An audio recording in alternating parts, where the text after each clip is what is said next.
നമസ്കാരം. ഒരു മീൻ കുളം ഉണ്ടാക്കുന്നതാണ് കാണാൻ പോകുന്നത് കേട്ടോ. ഒരു ചെറിയ കുഴിയെടുത്തായിരുന്നു. ചാക്ക് 2 ചണച്ചാക്ക് വിരിച്ച് അതിൻ്റെ അളവെടുത്ത് നോക്കി. 2 ചണച്ചാക്കിനുള്ള അളവിലാണ് ഞങ്ങൾ കുഴിയെടുത്തത്.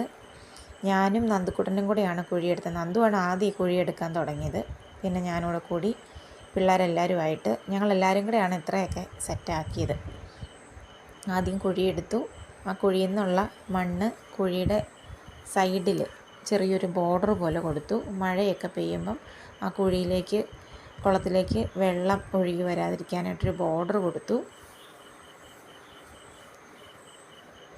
പിന്നെ ഈ കുഴി 2 തട്ടായിട്ടാണ് ഞാൻ എടുത്തേക്കുന്നത്. നടുക്കൊരു ചെറിയ കുഴി, അതിനുശേഷം ഒരു തട്ട് വരുന്നുണ്ട്, പിന്നെ അടുത്ത മെയിൻ ബോർഡർ. അങ്ങനെയാണ് ഈ കുഴി എടുത്തത്. പിള്ളേരെല്ലാവരും ഉണ്ടായിരുന്നു.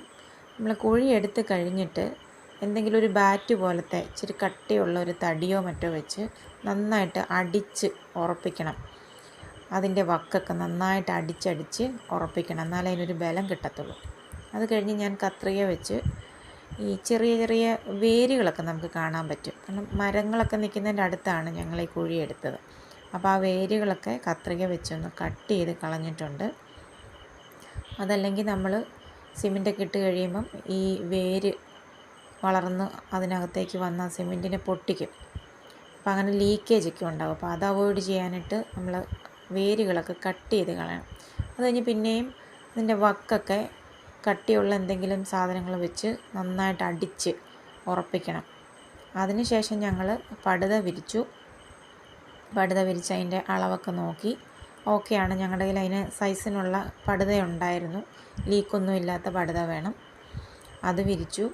എന്നിട്ട് നമ്മൾ അതിൻ്റെ സൈഡൊക്കെ ഒന്ന് കട്ട് ചെയ്ത് കൊടുക്കണം. ആ കുളത്തിൻ്റെ നമുക്ക് ആവശ്യമുള്ള സൈസ് അനുസരിച്ച് കട്ട് ചെയ്ത് കൊടുത്തു.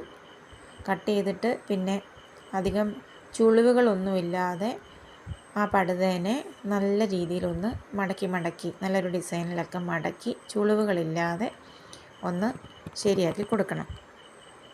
അതിനുശേഷം പിന്നെ നമുക്ക് ചെയ്യാവുന്നത് സിമൻറ്റ് വെള്ളത്തിൽ നന്നായിട്ട് കലക്കുക. ഒരുപാട് വെള്ളം നീണ്ടു പോവരുത്. അത് ഒരു ഇഡലിമാവിനൊക്കെ നമ്മൾ എങ്ങനെയാണ് അതിൻ്റെ ഒരു കൺസിസ്റ്റൻസി, ആ ഒരു രീതിയിൽ സിമൻറ്റ് വെള്ളത്തിൽ നന്നായിട്ട് മിക്സ് ചെയ്തിട്ട് നമ്മൾ ചണച്ചാക്ക് അതിനകത്ത് മുക്കിയെടുക്കുകയാണ്. അപ്പോൾ ആ ചണച്ചാക്കിൻ്റെ ഹോൾസ് എല്ലാം ഈ സിമൻറ്റ് കൊണ്ടങ്ങ് അടയണം. ആ രീതിയിൽ മുക്കിയെടുത്തിട്ട് നമ്മളത് കുഴിയിലേക്ക് ആ പടുതയുടെ മുകളിലായിട്ട് വിരിച്ചു കൊടുത്തു. അങ്ങനെ 2 ചാക്കാണ് ഞങ്ങൾ